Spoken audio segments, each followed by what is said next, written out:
Hello, and welcome to the Baltic Football Podcast. Today, we've got a special episode lined up, and we're joined by our very own Titus from Lithuania, who's an expert on everything to do with Lithuanian football.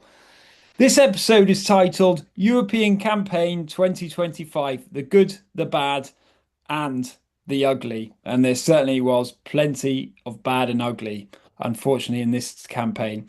After what we can only describe as a pretty disappointing European club qualifier tournament across Estonia, Latvia, and Lithuania, we'll be taking a closer look at how the qualifiers unravelled and asking why not a single Baltic club has managed to secure a place in a major European club competition this year. And to our listeners, remember to follow, subscribe, and join the conversation by leaving your comments. But anyway, moving on. Titus, how has Lithuanian football fared in Europe this season? Yes, hello everyone. Hello Frank. Very glad to join you. And I'm really excited to talk about Baltic football in Europe this season. Well, for Lithuania, there were good, there were bad things, but mainly, I think we can agree on one thing is that obviously it's very sad to see zero Baltic clubs in Europe this season, and Lithuania also obviously has zero clubs. But that's life, I guess. We're gonna have to wait another season, and we will hope to see a Lithuanian, Latvian, or an Estonian club in Europe next season.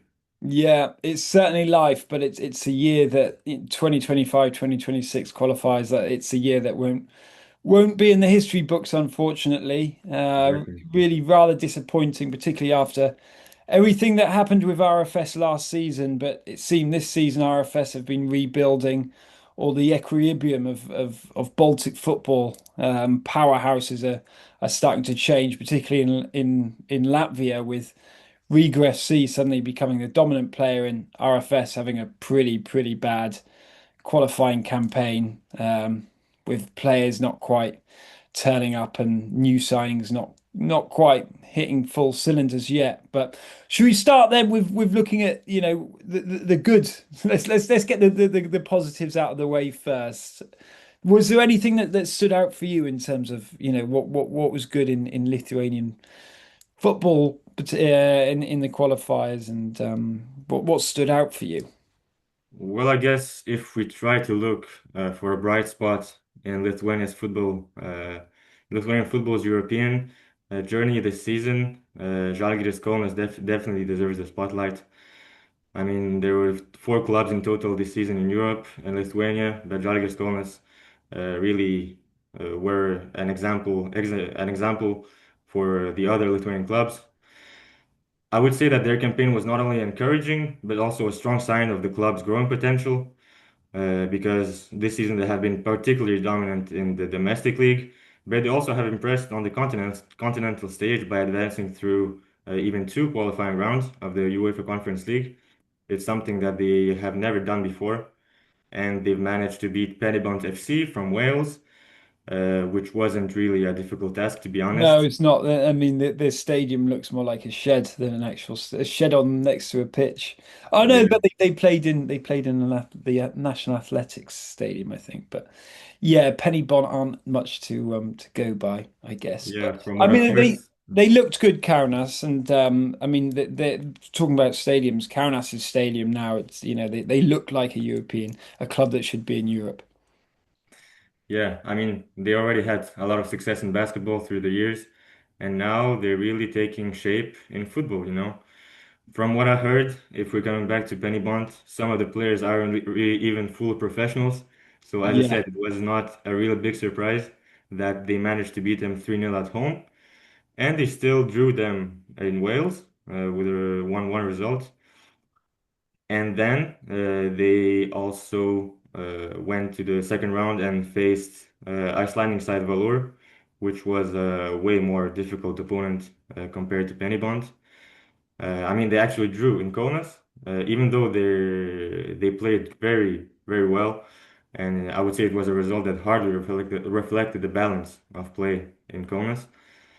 But they actually managed to win 2-1 in Reykjavik. and And they that's a difficult place to go as well. So, it's yeah, a definitely. result. I mean, the northern countries are not an easy place to play. But also, well, I think to say it's that there were a lot of supporters of Kaunas who went to Iceland. Oh It wow. was a mix actually between people who went to Iceland and people who were already there because Iceland has a lot of Lithuanians, to be honest. Okay. And I think it was pretty helpful, and that's partly why they managed to qualify to the third round. And I guess so Valor, what was the final score in aggregate against Valor? It was 3-2 in aggregate. They drew 3-2. 1-1 in Kaunas and they won 2-1 in Iceland.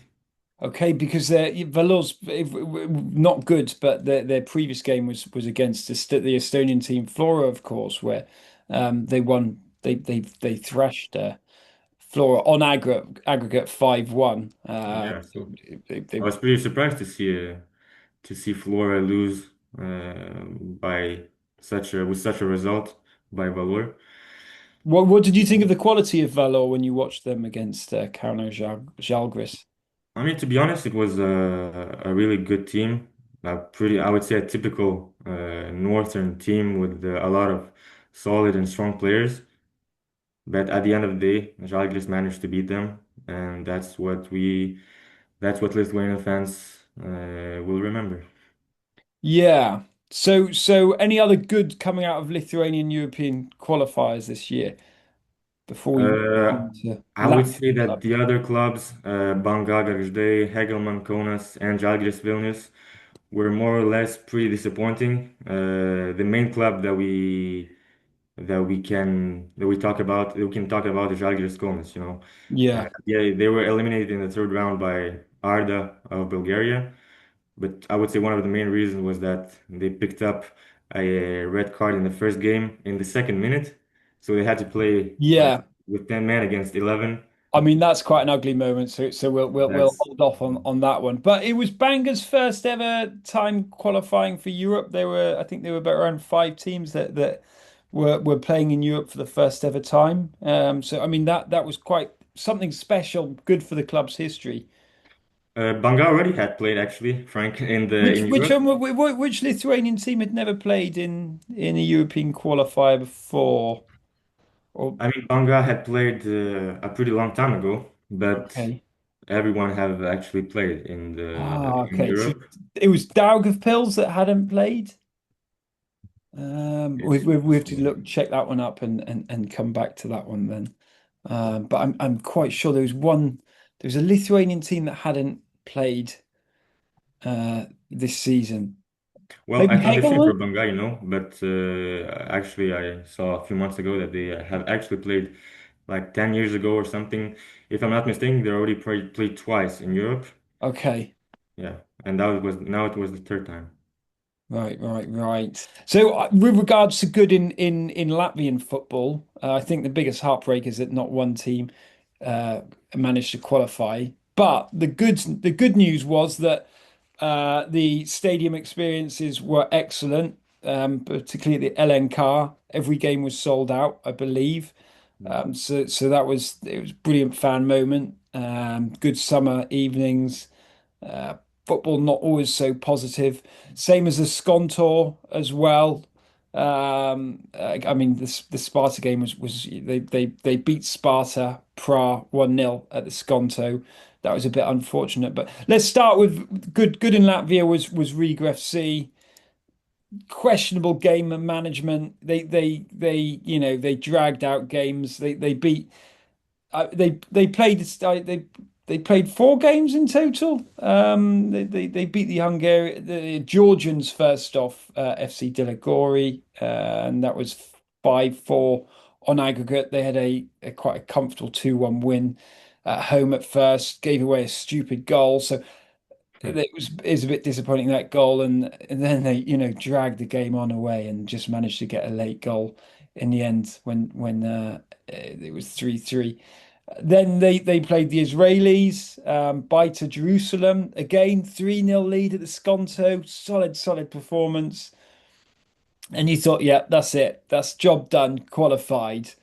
And then they again just like let by to just come back into the fixture, and that ended 4-3. So in How would terms you explain this kind of comeback? I mean, it was it was good drama, but I just think the why I don't know why the managers just didn't park the bus away and like just relax, sit back, wait, be really disciplined, just hold your positions. And yeah, I will move on to that, I think, in terms of these kind of like high risk strategies on in away games across the Baltics, I think. But Riga FC, they got through, then managed to get through to the final third qualifying round against relatively large European club Sparta Prague, the Czech champ. I think they finished second last season in the league. But AC Sparta Prague went to play in Prague, lost 2-0, which was unfortunate because they actually played quite well. And then, at the Skonto last week they won 1-0, but that was apparently I was unfortunately I've been up in Scotland, so I yeah, missed the games, but I think that was a highlight really. Even last week when Riga FC managed to get some score a result against a really impressive European team, but Riga scoring goals were good. Home performance, like basically undefeated at home at the Skonto. So the Skonto was a bit of a fortress. That was cool. But yeah, they were just bad, not so good away. But I think that's one of the good things. So I'd say Riga FC good, atmosphere good. Some players as well for Riga. Yeah, Ankara, Gallo, Grimaldi, and the local lad Tonishevs as well. Really good players. Were there any good players that stood out for you in this from the Lithuanian clubs that might have got a bit more recognition? yeah. Of course. I mean, the whole team of Žalgiris Kaunas stood out, I would say. This season is such a different season from all the others that they have played. But I would definitely give a big shout out to Amin Ben Shaib. He has played actually in A Liga last season with Panevėžys, but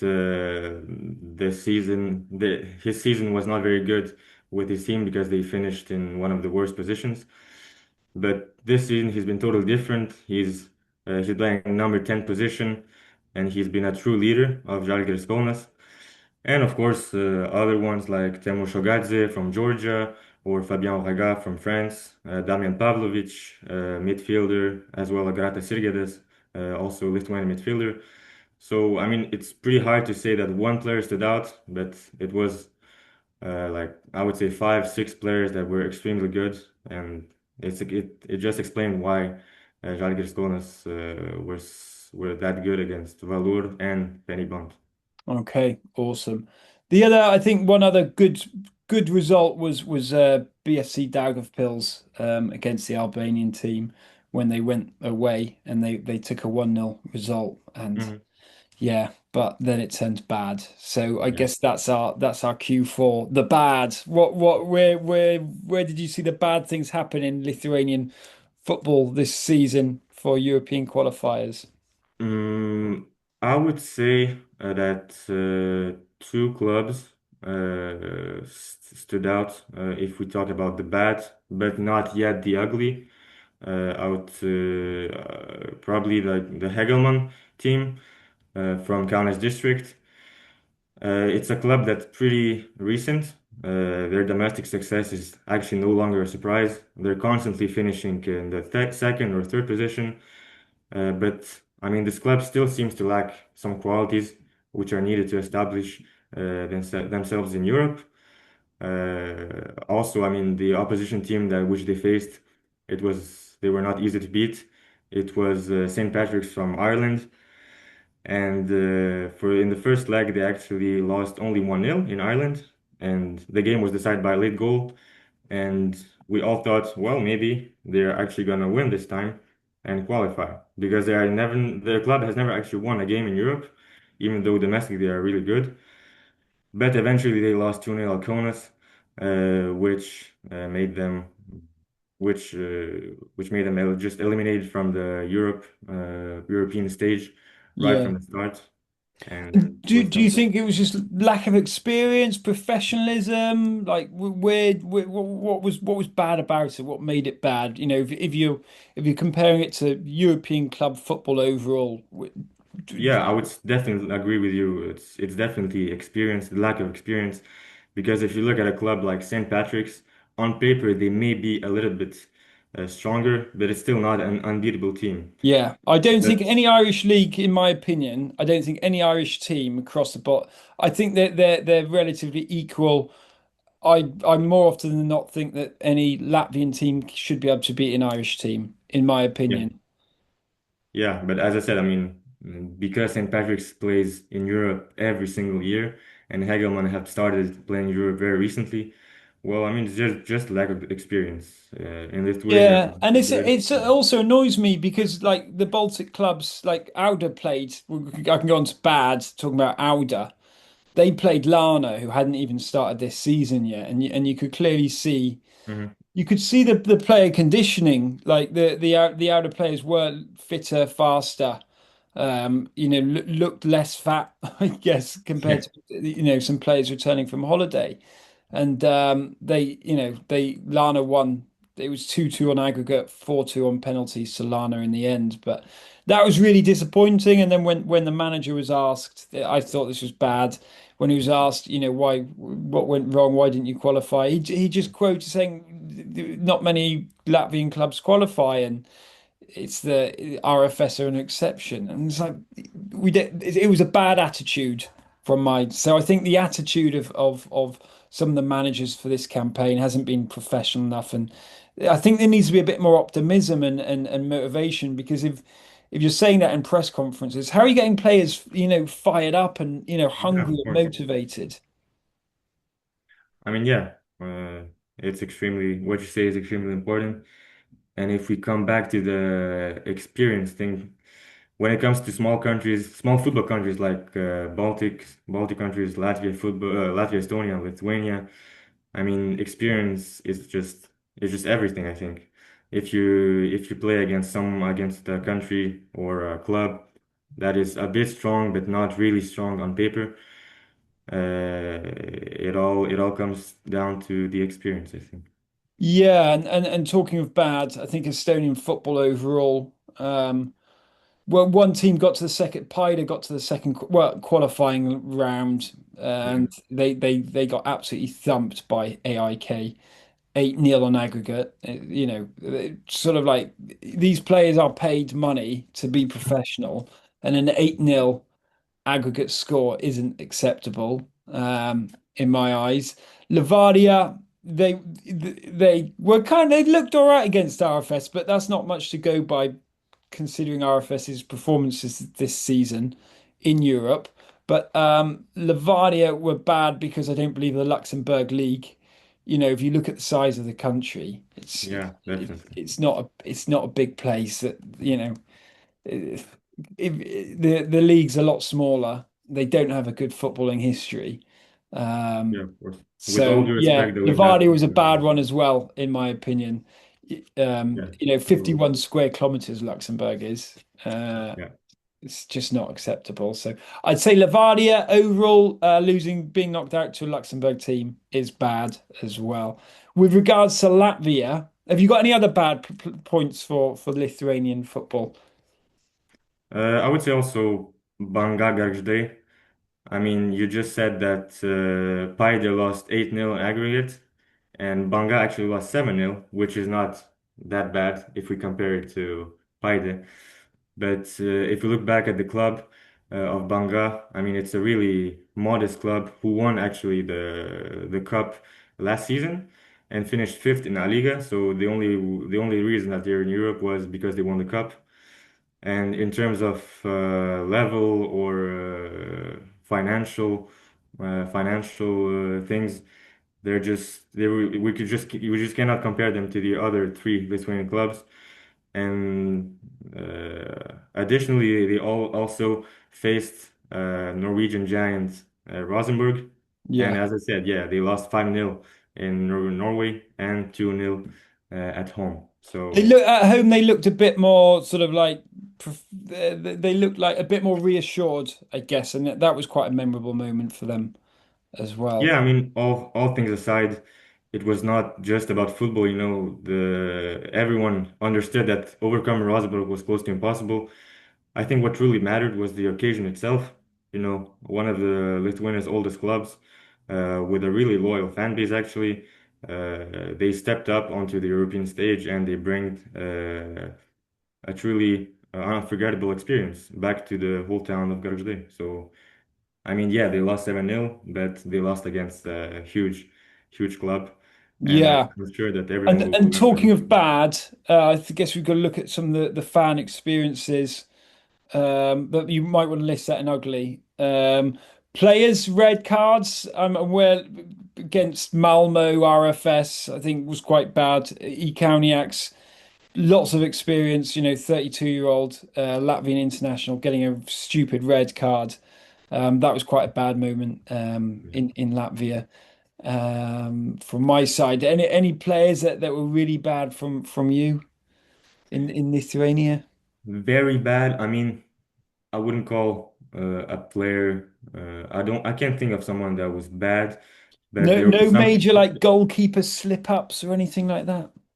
Honestly, no. But there were some players that had red cards. The main player that I can think of is Damien Pavlovic, who, as I said before, is the midfielder from Žalgiris Kaunas, who picked up a red card right from the start in the third round of the qualifiers in the Conference League.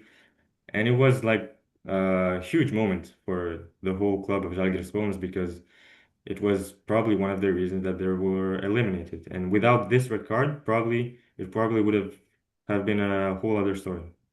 We were in terms of bad performances. We against FC Deligori. I think a few Riga players missed a couple of good chances. Ramires, we actually did a reel on, but Ramires he redeemed himself against Biter Jerusalem. I think he scored two goals from them. And yeah, Riga FC in terms of the like going back, they're good. They were good at set pieces this tournament as well. They won games on as a result of their effective set pieces. So there was some good things. I think bad from my side, game management again. Auda, stupid substitutions. I've discussed it in the past podcasts.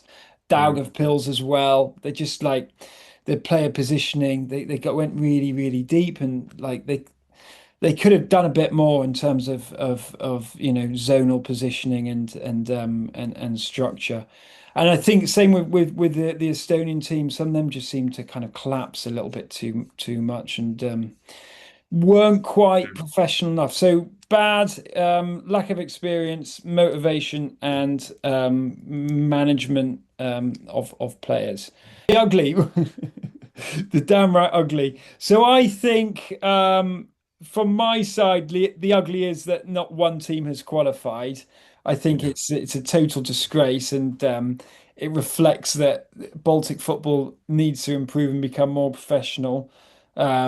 Because some of the teams that they lost to are a lot lower in the overall in the point system.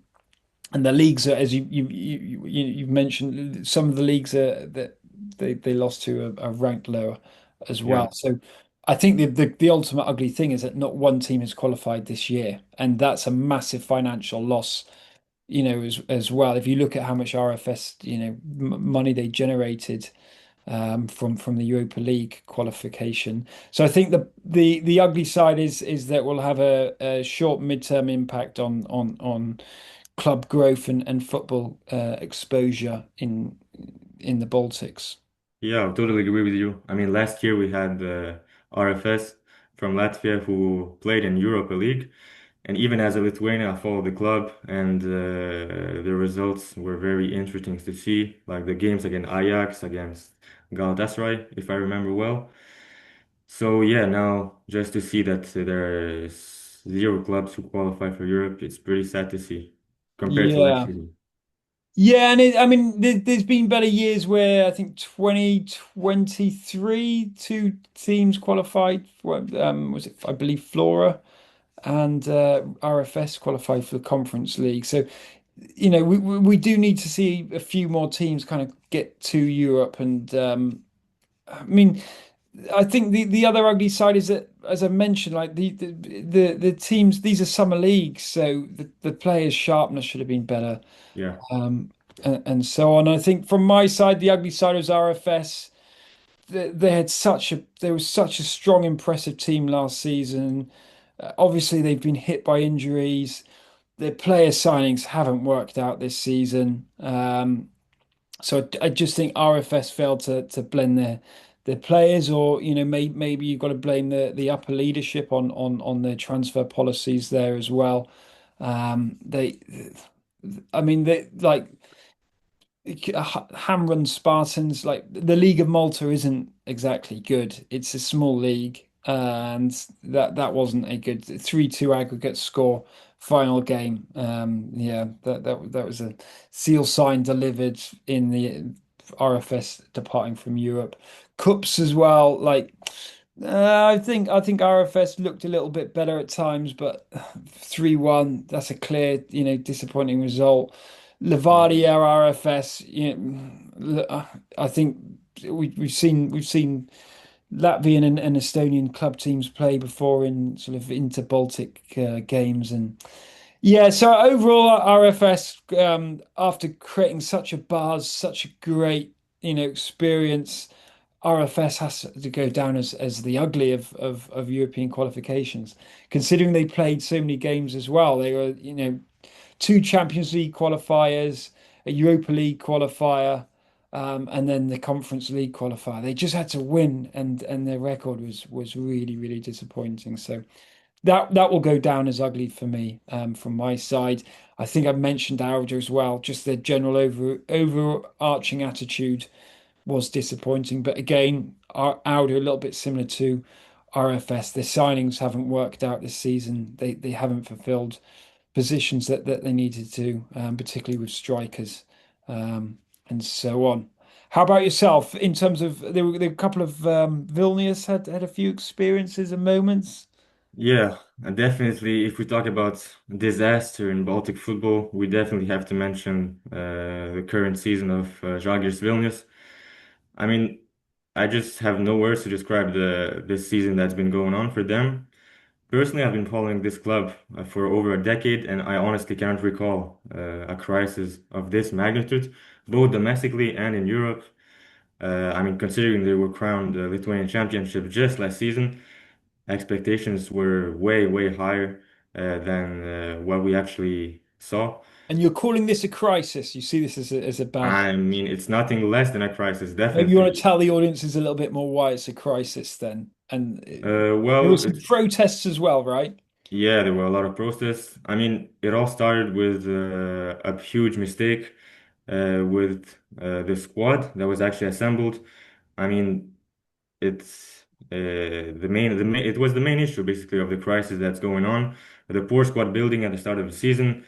Basically, the club began its recruitment process far too late because while other Lithuanian clubs such as Hegelmann or Žalgiris Kaunas were already shaping their rosters, the Vilnius side had only just started bringing in two or three signings, and even once the squad was actually assembled, the profiles of the new arrivals raised serious questions. For example, two players were signed from the Swedish third division. Others had barely featured in the previous season, and a few even carried reputations for nightlife habits that seemed Okay. just incompatible And with that professional. they were that was that we heard that there was potentially a player that had rocked up from Riga. Yeah. Yeah, Bruno Tavares. Yeah. Okay, so he's got apparently, but we're not totally sure. But Yeah, players like to party, always a it's challenge. obviously a rumor, but I mean, we never know. Yeah, but just to come back to Žalgiris Vilnius, they started their European campaign with a team that you already mentioned before.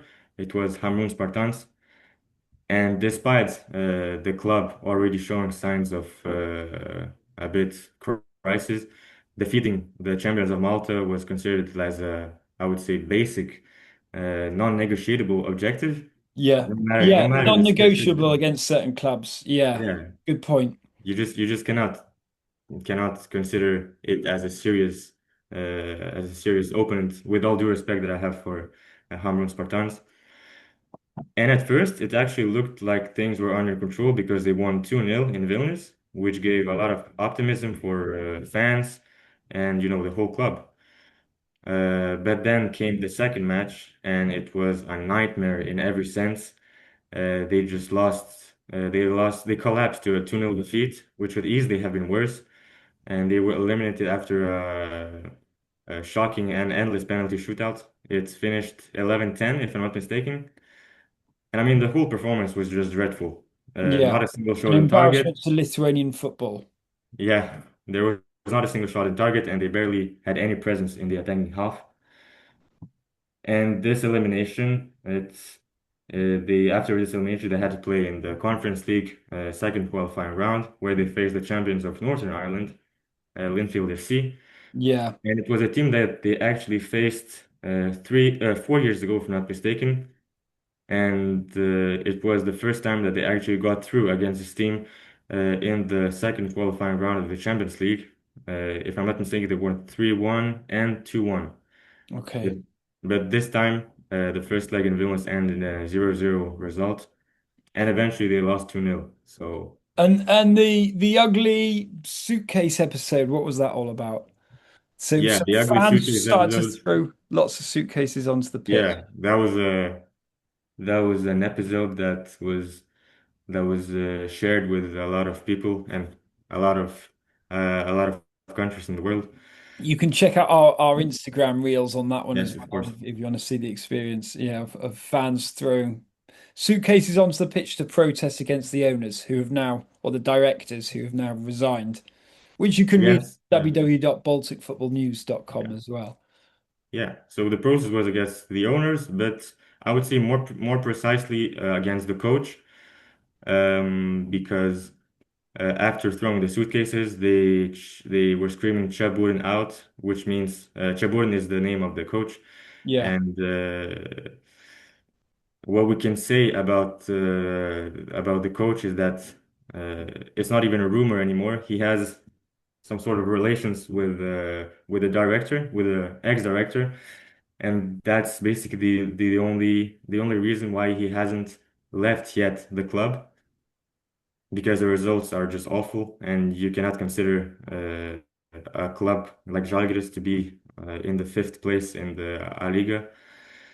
So yeah, I Okay. mean the whole protest and the suitcase was against the direction and the So, coach. so talking about ugly, I've just come back from Norway and I went to Scotland via Norway and I watched a game in Norway and I saw a football match in Scotland as well. Saw actually Simo Valakari, the old Riga FC manager at St Johnstone. But what stands out to me is, do you feel the Baltics has got a problem with intensity in terms of speed of games, physicality, and player motivation sometimes? I just get the impression sometimes that football here is too slow, lacks aggression, and needs to increase intensity. And you've kind of seen these European games this year, and they are very high intense games, and you can see the player tiredness coming through. And you've got tough competition. Do you think the leagues need to get more intensive in terms of to be able to compete? I mean, I think that yes, the results just speak for themselves. Not a single Baltic club qualified for Europe. So yeah, what you just explained is a big part of football, and I think that watching a lot of games of Lithuanian football in Europe, you can see like lack of intensity and also a lack of speed. If we look up, as you said, you looked up at other countries, and it's just a whole other level. So I Yeah. would say I agree with you. So I guess we're about to wrap up, but the toughest year if we're looking at the last like 5 years, 2021 season for Baltics club qualifying for Europe, with second leg qualifiers due to COVID. Most Baltic sides exited early. There weren't many highlights. Ventspils, I believe, beat Dynamo Auto before heavy defeat to Rosenborg.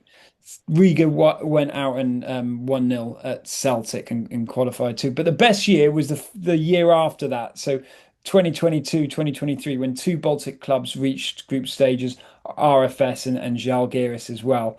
That I guess that was the highlight. Paida got to the third qualifier round. So hopefully this year will serve as a learning curve for next season, and we hope to see Baltic clubs really stepping up.